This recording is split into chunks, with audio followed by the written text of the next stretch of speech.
Hey everyone, good to see you again.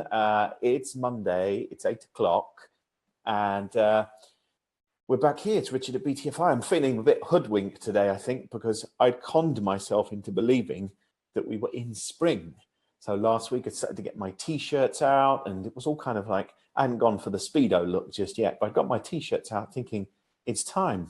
Sunglasses were at the ready. And then I spent the entire day being cold, looking out the window, grey, heating back on, walking the dog with an umbrella.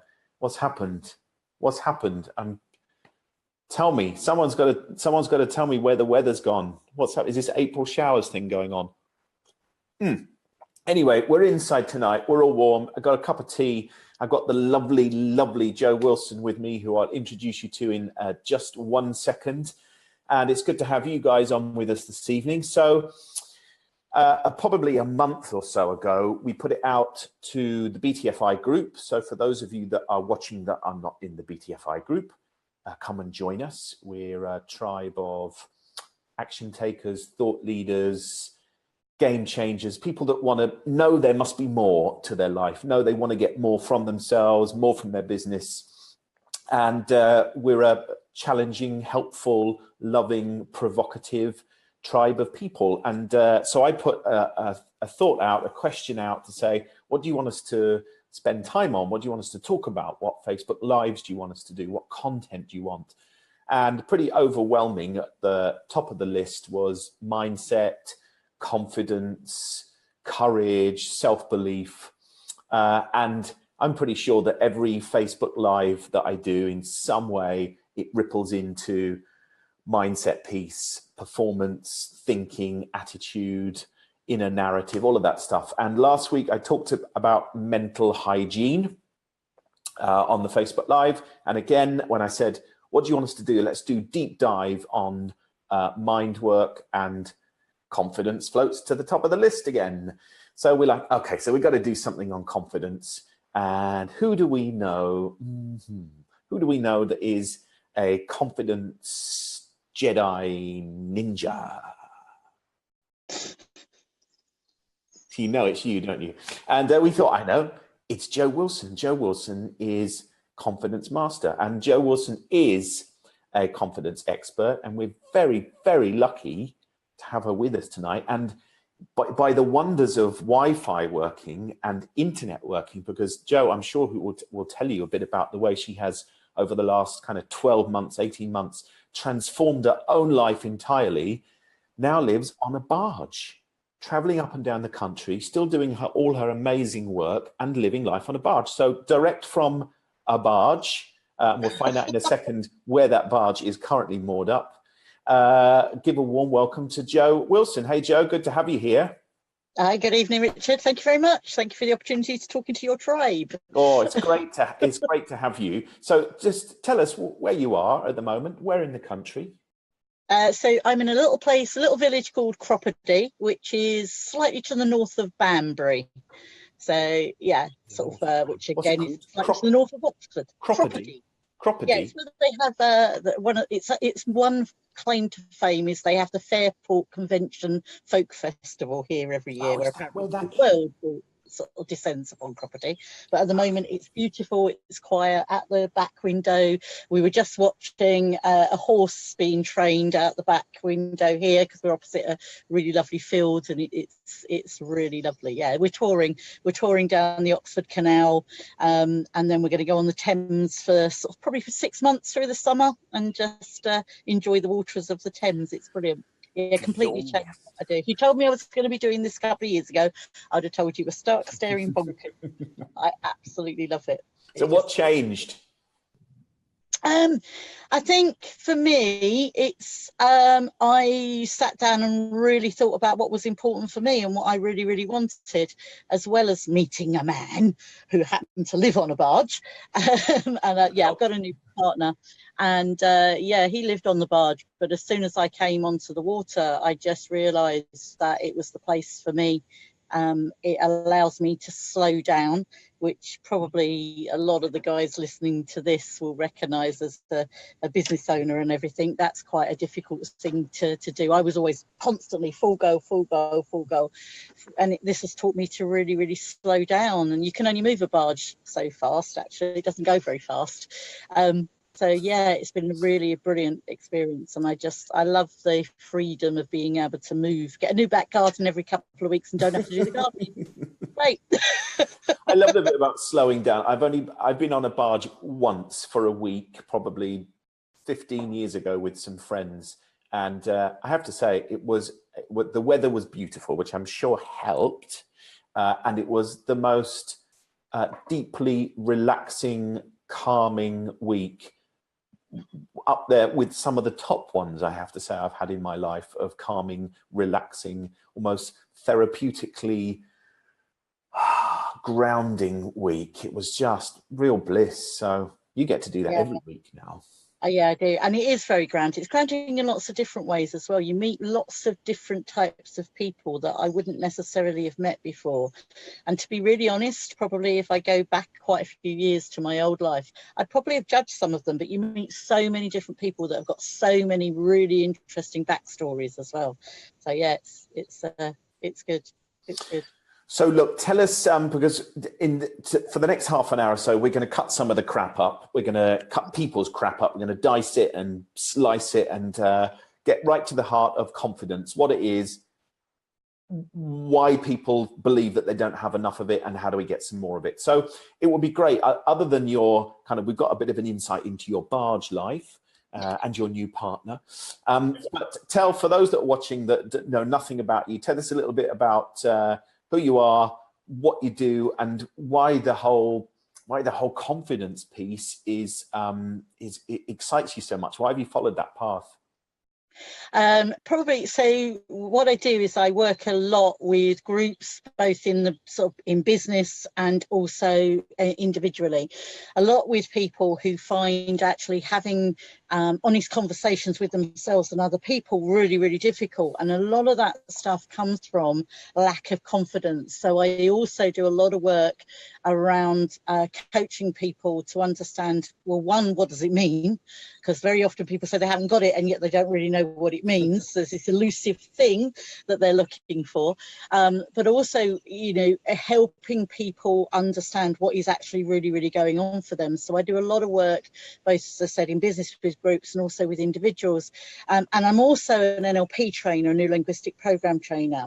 And for me, when I first started my journey on NLP, people always said to me, I'm confident, I'm can be fairly loud apparently, but actually the inner, if I go back 12 years, my inner self-belief, a lot of it was a front.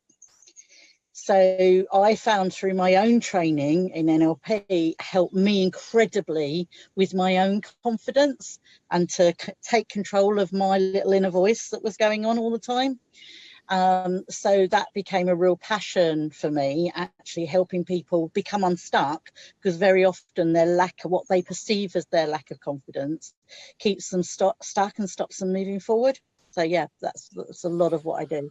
Okay, so come on, tell us then. Well, as you say, we talk about confidence so much and it's bandied around, and we've got a zillion books on confidence. If I was to go and look on Amazon now, I've got no idea what search number would come up, but it's in the thousands.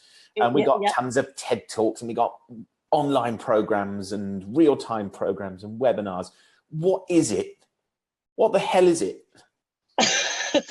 For me, it is about having a real belief in yourself, in your own self, who you are, understanding your purpose and what you're there for, and having a real belief in your ability to kind of get through it, I suppose.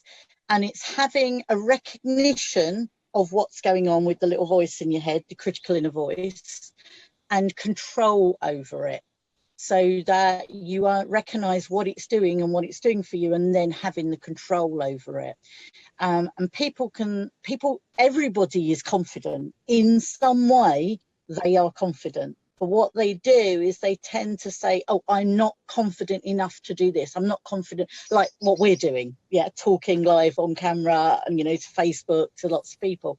A lot of people will tell themselves that they're not confident enough to do that. And yet they have inner confidence. They can have confidence to do something else. They just don't know how to take that feeling of confidence into a situation like this. So for me, it's about having a real sense of purpose, a real understanding of who you are, and a belief in yourself and control of your critical inner voice. So it's sort of multiple. It's sort of and it's linked in. People sometimes say to me, what's the difference between self-esteem and confidence? For me, they're very, very linked, and they're very, very similar, because it's having that belief in yourself. Acceptance, I suppose, also. It's a real acceptance of yourself and wherever you are at that stage. So Joe, tell me, you know, there's your insight as to what it is, what you think it is. And I know we get a ton of definitions if we ask different people. I'm sure we draw the same ultimate conclusion, but lots of people hold it in different ways.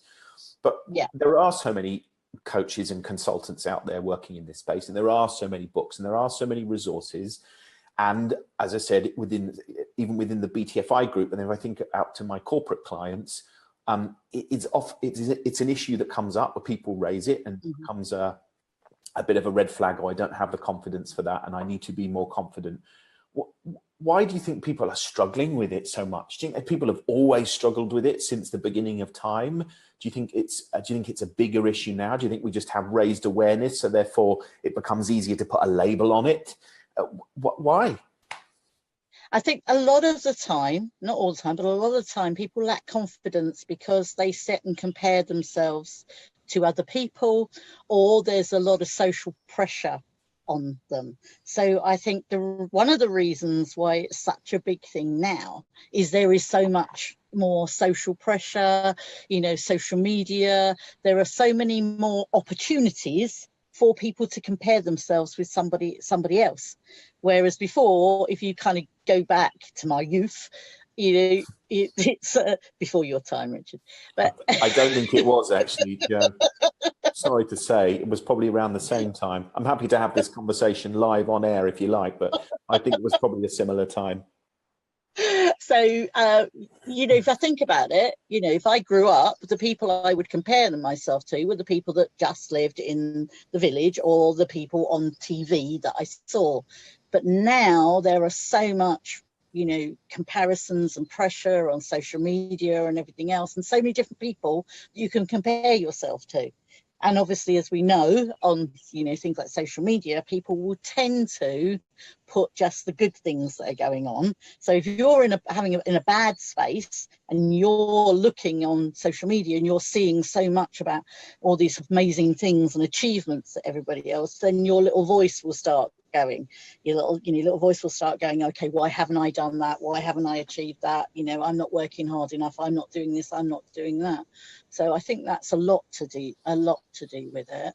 And do you think confidence can be, do you see people using it as an excuse? So it becomes an easy label, doesn't it? And again, I think, you know, it's unlike going, oh, I can't do that thing because I've got a broken arm and my arm's in a sling. It's much easier for all of the mind pieces that are invisible for us to put it down to, oh, I do that, but I'm not confident enough, or I don't have the confidence. Do you think people use it as an excuse? Sometimes, yes, I think so.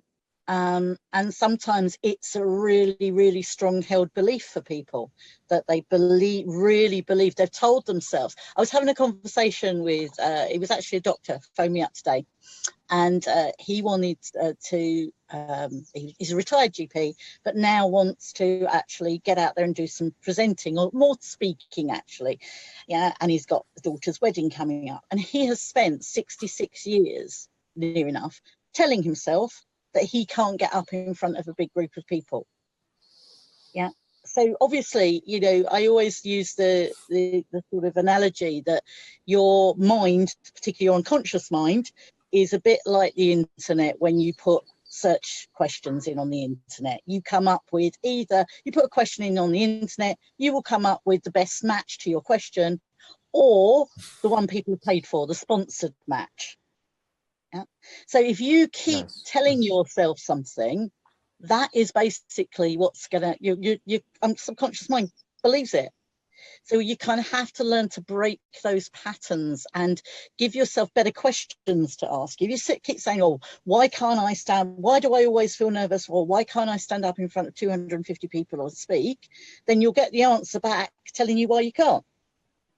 But actually, if you ask yourself the questions such as, I suppose, better question to that would be, okay, what do I need to be able to stand up in front of 250 people and speak confidently? You'll get a different answer back. Yeah, that's interesting. So on a Facebook Live a couple of weeks ago, I talked about Tasha Eurich, who has written a book on insight and talks all about her about self-awareness. That's her research topic. And she talks in there about, you know, that kind of interest when we're introspective, and the question people will tend to ask is the why. Why did I do that? Why did I act in that way? Why am I not confident enough?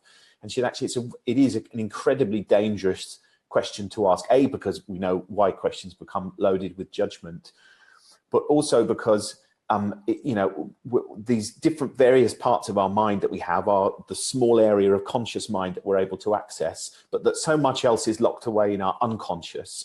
And actually our ability as an everyday human being to be able to access that and find the stuff and believe that we can make sense and really get an answer that is truthful is incredibly hard. So we take that and we put that together and we go, that must be why. But actually, for us to really join all the dots requires some real precision work, which most of us to do on our own is a big ask. Yeah, absolutely. Very often I find people will put an event or something as the reason. There's obviously there's so much more to it. And I think, it is a big ask. And I think some of the books and things out there are good, and others I think don't really help people on that journey to enable them to do it. So, and we get into this loop. We kind of get into this loop. We ask ourselves a question, and then, we'll come up with an answer, and then we do the self-flagellation and beat ourselves up even more, and we get into a loop all the time about it. And actually, sometimes it's just about going, do you know what? I wouldn't talk to my best friend like that. What the hell am I talking to myself about it for? Yeah, you're so right. It's the way people speak to themselves. As you say, they'd never dream of speaking to anyone else like that. But they're just our ability to verbally abuse ourselves is quite extraordinary, isn't it? Yeah, absolutely. So we created a small excuses blowout program last year, and in it we talked quite a lot about confidence and about this idea of, there are three places from which we tend to get our confidence from. So that will either be our external validation, which is the material stuff outside of us, our success, our job promotion, our nice Porsche, buy our nice big house that we can then take a nice photo on our posh SLR camera and post it across social media. So there's that external piece. And then there's the performance validation, which is very much based on, we get our confidence from all the things we do, from our doing. These are like the human doers rather than the human beings. So they spend a lot of their time doing a lot of things for themselves and other people. And that's the piece that then gives them their confidence. And then there'll be those that have actually just a real internal validation, which is what you've talked about, that sense of purpose, that inner knowingness, the inner voice that is reassuring and can reground and can kind of navigate the stuff that's coming their way. So where do you think most of society gets their validation from for their confidence? And how much do you think where they get it from actually has an impact and makes a dent on the confidence that they do or don't have?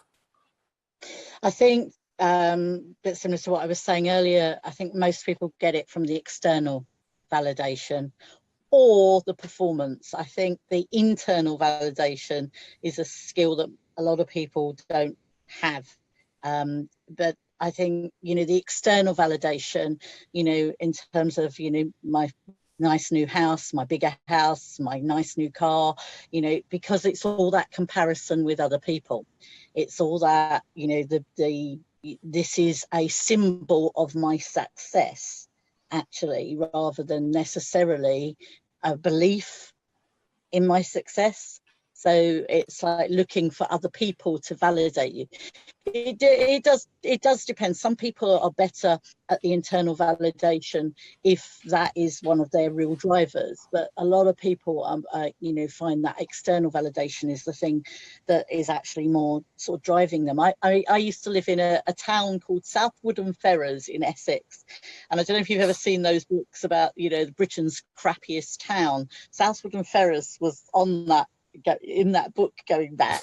And one of the reasons it was on there, and it was quite true actually, it was a fairly new town, and a lot of people moved to that town, moved out of London into that town, and there was some really nice houses and everything, but people didn't let people in through their front door because it was very much about the look of the house. Now, I'd just like to say that has changed quite drastically. This is going back 20 odd years, but it was very much about that. Actually, it's how I am seen.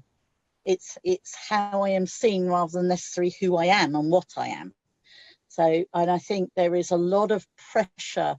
You can turn the telly on, put the telly on onto one of the commercial stations that have adverts. I was watching the other day, and every single advert that was on during the 5-minute advert slot was all about you striving for external validation and buying materialistic things to enable you to do that, whether it was makeup or cars or perfume or aftershave or whatever. Everything was about that. You need this to be the type of person that you want to be, which is rubbish, really. There's a lot of pressure.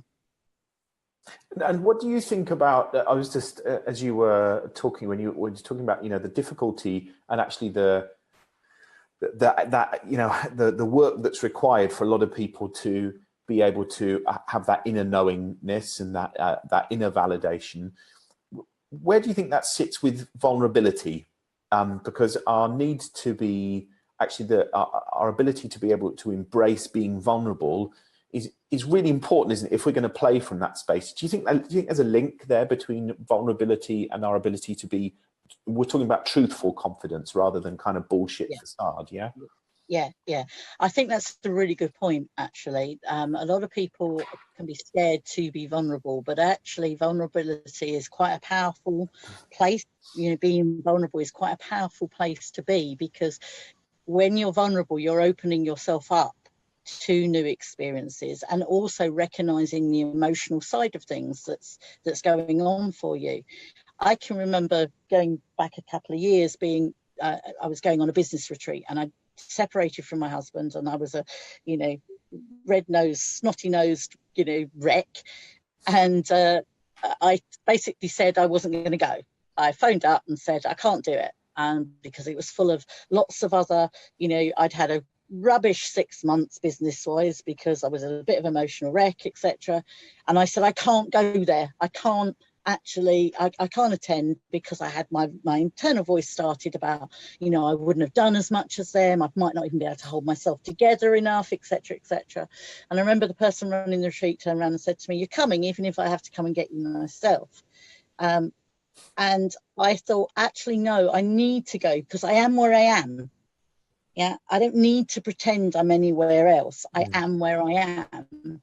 And allowing myself to be vulnerable in that situation, one, it opened up a huge amount of support to me, but also I learned a huge amount. And I think that whole link between, allowing yourself to be vulnerable, but you can't be brave if you're not going to allow yourself to be vulnerable in the first place. You can't have courage if you're not going to be scared, because they don't go together. So I think allowing yourself to be vulnerable and then letting yourself go, and then going, actually, okay, so what support, what resources, what do I need to help me in this situation? And be confident enough, allow yourself enough to ask for it. Joe, do you think we have, we have a duty to educate? This is something popped into my head, so apologies. Do you think we have a duty to educate children very differently about mind and thinking? Because I know that it's Sid Banks who talks in his 3 Principles work about, we have each of us have that perfect innate ability to be well, to feel love, to give love, to be confident, to receive our confidence, to be vulnerable. We have all that. It's in the system. So at some point, clearly, we set up limitations around it, right? For whatever reason, because that's what's modeled for us. Yeah. We set limitations. Yeah, I mean, and most of our limiting beliefs about ourselves, our own ability, who we are, etc., you know, will start from a small brick in the wall that's put when we're much younger. It can be a throwaway comment to somebody else, but, you know, you decide at that point to take it as a truth. And then I always kind of say, you put it as a brick wall, and then something else comes along and you go, okay, that's similar. I'm putting another brick in on that wall, until eventually you've got a very high wall that you can't get over. And those first bricks usually come from when children are young, you know, when we're young. So I think, you know, that whole side of things of accepting from, you might not have won the race, you might not have come top of the class, you might not have got the right, you know, the grade that you wanted. It's about actually educating children to have an acceptance of themselves and their own abilities and their own creativity and everything else that's about themselves, so that they accept who they are rather than trying to be somebody else, because that's usually what happens. We get into this whole room just trying to be somebody else. So that's quite an area, you know, I'm quite passionate about. Yeah, me too. We need to talk about that. But I think we have I really think we have a duty around that, and even more so, as you've already said, about us as grown-ups going on to social media and seeing people that have different or have more or have the big house, and actually even worse for the kids. I look at me as 13 and not actually as young as a lot of the kids are that start on social media, but the access and their senses being bombarded with stuff and other kids and what other kids do and what other kids have. I think we have to help them navigate it and being able to find that whole grounded inner purpose piece, that inner knowingness. Otherwise, we're in catch up, aren't we? They're the kids actually that end up in therapy and end up having coaching when they're 15, 20, 25, 30, and we have to do something. Yeah, I think when it's finding that right thing to do, I don't believe it's that, you know, the constant validation of, you know, but it's the acceptance of who you are and what you are. You know, you see you know, on the talent shows on you know, on the TV, where, you know, somebody's been told for years and years and years that they're really talented at something when they're obviously not. That can be damaging, but it's actually you are who you are, and that is okay. And, you know, I think I'm really passionate about that. I do a lot with work with youngsters as well, that kind of are real lost, you know, in their sort of mid to late teens, don't know what they're supposed to be doing, who they are, they've, you know, how they can get a job, what they can do. And it is that they live their life by shoulds. And I think that's a lot to do with confidence. When you live your life by shoulds, I should do this, I should do that, I must do this, I must do that. Actually, why? And as we've already said, then those shoulds are back to reinforcing all that external stuff, the facade we see around us of what other people have and what other people think. And the confidence it actually takes for us to make our own choices and own those and kind of find our path. Okay, good stuff. So look, there will be a load of people watching this that are in the BTFI group or have stumbled across the BTFI group. They'll be setting up their own business, or they'll be moving from a corporate world into setting up their own business, or they'll be having relationship difficulties. What advice would you give them for, rather than kind of going, oh, I haven't got enough confidence, so I've got to put everything on pause and wait until I've got enough confidence in order to start? What advice would you give them? So in order that they keep going, or actually to almost learn it on the job, actually, how do they learn confidence as they go through, so that they don't need to stop and wait, but they can keep momentum whilst building confidence? I think one of the key things is to actually stop and recognize what's going on for yourself, first of all. So if you're feeling an emotion, stop, rather than, you know, try and hide from it. Spend a little bit of time, first of all, actually understanding what is going on for you. So if it's a fear, if you're fear, actually ask yourself, what is going on for you? What is that fear actually about? And then to recognize what you're telling yourself. What story are you telling yourself? And is it a story? Because very often we react to our stories we tell ourselves and not actually to the truth, or we mind read. We do so much mind reading. They're going to think that about me. They're going to think that about me. So I suppose one real good question to keep asking yourself is, okay, is this a fact? Or am I mind reading or telling myself a story? And if you're mind reading or telling yourself a story, you can tell yourself a better one. Yeah, nice. And I think that's a really... Okay, so that real choice point around working out how much of it is fact, truthful, or mind read, or someone else's story, or some story we've invented ourselves. Yeah, because I think we mind read all the time. You know, you get a text from somebody, yeah, or you see a post on Facebook or whatever. I bet you anything, you will say that in a certain tone of voice in your head. You will mind read what tone of voice that they have sent that in, but you don't know. Yeah, you've no idea, and you will read it, and you'll put your own emphasis on certain words, etc., etc. But all the actual evidence that you've got is the words that's on the text. So, and always remember as well, you've got a choice whether to take feedback from other people or not, or whether or not actually that feedback is helping you. And what's going on, it's usually any sort of external validation or external inference you're getting from somebody else is through their own map of the world, their own stuff. It's their stuff that's going on. And yet we sometimes take that stuff and go, okay, it must be true about me. But it's not. If you think about, think about me living on the barge, right, and traveling on the barge. Some of my family think I'm having a midlife crisis, right? Okay, they think I'm mad, but they've never lived on a barge. They've never experienced it. So how can they appreciate or accept or anything else the way that I'm living? They can't. And yet it can be really tempting to actually go, oh, okay, they must be right. So yeah, I think it's just recognizing what actually you're telling yourself as well, and it's other people's stuff usually. So taking the time, so those that are kind of mid-flow going, I've just packed in my job, I'm just setting up my new business. So there's keep taking the time to check your thinking, to check the story that you are telling yourself as to whether is it true, is it a fact, is it something I've mind read, is it something I've invented and deciding to carry around with me. And once they've done that, so that's a constant, isn't it? Because it's not a do it once. It's if we're talking about people kind of raising consciousness and their awareness and keep plugging in, that's a constant that we need to just be checking our thinking. Once they've done that piece, what then is their next step, do you think, towards kind of just building a bit of inner strength?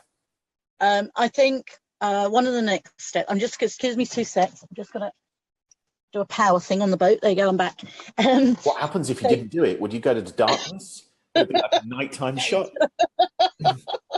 Go into darkness and I'd float off down the river. No, not really. Do you have to do that in the night? Do you have to keep getting up and pushing the button? Plug myself in the night. I think, bearing in mind what we were saying a lot about the external validation side of things, I think particularly, I think if you're going in, if you're in business or think about going out there in business on your own, is to really do a check-in around the people that actually are giving you external validation, and to identify whether there are people in your network or your group or your family that actually drain your confidence or are toxic to your confidence, because a lot of us are very externally validated, and we can surround ourselves with people that actually do very little to help our self-esteem, our self-belief and our confidence. So it's really worth asking yourself some questions, and I've got a set of questions that I give to some of my clients to kind of just work through, and they can be quite, sometimes you sort of look at them and you go, oh my god, yes, that person is.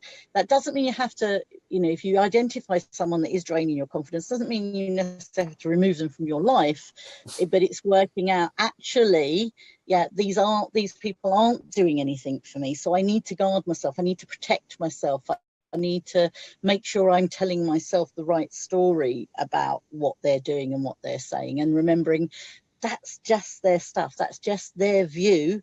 It's not necessarily the truth. And then on the opposite side of that, think, actually, who do I need around me that will support me and support my confidence? What types of people do I need, and what do I want from them? And then tell them what you want, because we think people can mind read. Can't they? I can. I know. Yeah, no, we become really the people that we hang around with most, don't we? And I think for those people that are making any kind of transition in their life, even more so, the people that are hanging out with become really critical. And as one of the reasons that we set the BTFI tribe up was about how do we create that real strong support network for people that they have got this kind of bolt hole that they can come to and tap into and get some challenge and get some support and get some love and get some insight. But a lot of the steps people are making from leaving a corporate life to a more entrepreneurial life becomes quite lonely, and they don't have a support network. Yeah, it can become very lonely, and some people, I find, don't want to ask for the support because they're too busy comparing themselves with the person they might ask for the support from, or they think they've said that they want the support, but actually they haven't defined what type of support they need. The other thing is also to recognize where are you sitting on the drama triangle. So are you sitting somewhere on the drama triangle? And the drama triangle, for those that maybe haven't heard about it, is basically, are you sitting there as victim? Are you sitting there as persecutor? Or are you sitting there as rescuer? And very often we move around. If you think about a situation that you might be in when your confidence is being knocked, your self-esteem and confidence is being knocked, you will very often move around that triangle. You might feel that, okay, that, this situation, I can't do this, I'm not good enough for this. Well, that's kind of sitting on the victim. Yeah. Or you might then move across and go, yeah, but it's not fair because they've got more resources, they've got more support, they've got more money, they've got the big flash house, they've got all this. Well, in effect, that's actually moving on to persecutor, but you're probably persecuting yourself around. So you can both as a victim and end up as your own worst persecutor. Or actually, are you sitting there as rescuer and you're spending all your time and focusing all your energy and actually helping other people and rescuing other people and not letting them take responsibility for themselves? So it's a really interesting sort of to recognize, because obviously the most powerful place is to recognize it and then allow yourself to step back and step off and give yourself some advice. Yeah, nice. I like drama triangle. A real bit of gold dust insight actually for people when they get it and spot where they are and where others are. It's like, we can take any film, can't we? Any television program, any book, and actually they will all revolve around those three roles. Yeah, go and watch EastEnders, folks. Actually, don't watch EastEnders; it's crap. But you put anything on like that, you'll see drama triangle will play out in front of you. Absolutely, it's really interesting, and it's really interesting watching when people move from one to the other role. Yeah, so yeah, persecutor will tend to move over to victim, etc. So for those that are watching, Joe, that want to build confidence, that want to turn it up a bit, what's your top tip that they can go and get stuck into and do and play around with right now? So we're all about action. We're not just kind of talking for people to go and, oh, it's really interesting, I might do something about that in the summer. No, it's like now, what are you going to do now that moves you forward? What's your top tip? Think of words that you use to describe yourself now. Think of the bad words, the unhelpful words that you use to describe yourself. If you kind of refer to yourself, even things like your email addresses, if your personal email addresses on it. I used to have an email address called Cuddly Joe W. Yeah. Okay. Now, actually, what was that doing for me? Okay. I'm not a small girl, and actually I'm a curvy girl and I'm proud of it. But if I go back, Cuddly Joe W probably wasn't actually doing much to help, validate my own self-confidence at all. So look at what words are you using to describe yourself. Yeah. If you say I am, what words in different situations, what words, and actually, are they true? Are there better, more truer, stronger words you can use to describe yourself that's actually in line with your why, what you're actually about, and Nice. why you're in that situation and why you want to, your purpose, I suppose, really. Okay, nice. I like that. So basically, are you saying then that my email address of boybandrichard@hotmail.com is probably not quite right? Well, it depends, really. If boy band Richard is actually really, doing something for your confidence, knowing that actually, you could be up there with Gary Barlow, etc., then maybe it is. But think about actually what it's doing for you. Yeah. So folks that have got that email address, don't email me at that address anymore. It's gone. Yeah, maybe boy band Richard. Doddery old Richard@hotmail.com. No, that's definitely not good. Okay, I'll work on it. I'll keep working on it. Okay, yeah, you're brilliant, Joe. So where can people? I know people can track you down in the BTFI group because you hang out in there. What else can they do to find you, to get some more of you, to hang out with you, to kind of come and have a beer with you by your barge? Yeah, absolutely. So so basically, just PM me in the BTFI group. Comment there. More than happy to share anything that I've spoken about tonight. We've got a really good event coming up if anybody's interested in that, which is on the 27th of April at Waterloo, which is all about resilience and confidence. So yeah, we can put a link up for that, or just drop me an email at joe@theconfidenceexperts.com. Okay, cool. We'll chuck we'll get the link for the event. What did you say? April the 27th? April the 27th, Friday. Okay, nice. Resilience is a great one. I've been talking to clients today, running a webinar all about resilience. So the two go really neatly together. So that will be well, one of the key pillars of resilience is actually confidence, which is kind of why I mentioned that today. It's a real nice. Well, we'll chuck a link out for that, and people can easily track you down. So thank you so much for giving us your time and your energy and your wisdom. It's always great to see you, and safe barging on. That doesn't sound quite right, does it? You're not barging your way down the river. I'm barging my way. Chilling down the river. I still talk about mooring it, parking it rather than mooring it. So you're all right. Oh, really? Did I said mooring earlier? Is that right? Is it mooring? Mooring is the correct terminology. Yeah. Parking sounds a bit cooler. I quite like that, actually. I like parking and barging. Okay. Safe travels. Have a great night. And folks, thanks for watching. If you're watching on replay, you can still ask questions. We'll pick up questions, so put them out there. We'll get back to you. For the rest of you, I'll see you next week at 8 o'clock. Joe, thank you very much. Cheers, folks. Thank you very much. All right. Good night. Bye. Night.